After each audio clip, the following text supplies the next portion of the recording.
Good morning. Today, one of the key principles in a lean system is called just-in-time. This is a principle that says the material an assembly line or an assembly cell needs to do its thing should arrive just in time for the line or the cell to consume it in building whatever it is.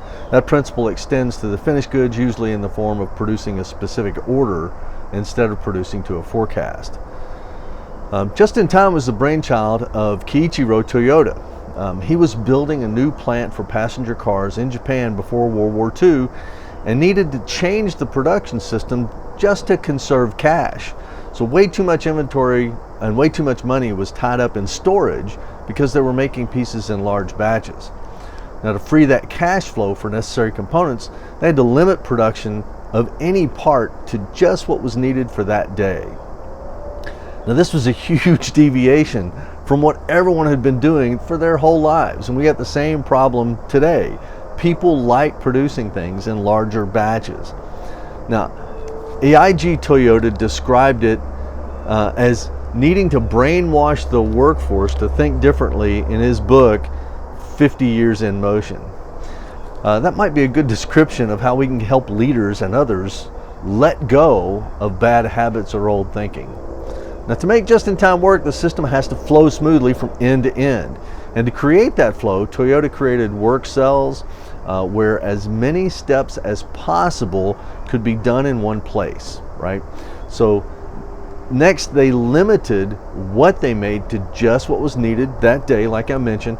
That evolved into smaller lot sizes overall, with the ultimate goal being one at a time, or single-piece flow.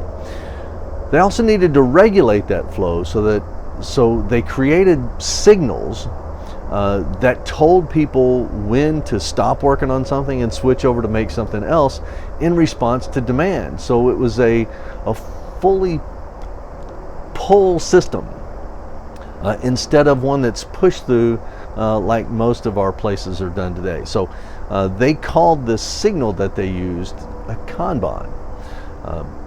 So they invented the pull system and just-in-time pretty much at the same time. So in a nutshell, just-in-time means doing as much as you can in one place, making one piece at a time, and building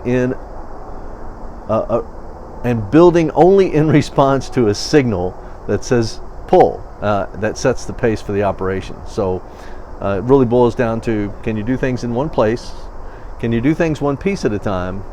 Can you do things in one pace for all the operations that support that? Now, it works for cars and it works for parts. I've seen that. I've also seen it work in software development. I've also seen it work in project management. I've seen it work in healthcare. I've seen it work in logistics. It'll work almost everywhere. Need help to figure it out? Give me a call. Let's see how much it'll save you if you switch from doing these big batches to this just-in-time stuff. Have a great day, and I'll see you tomorrow.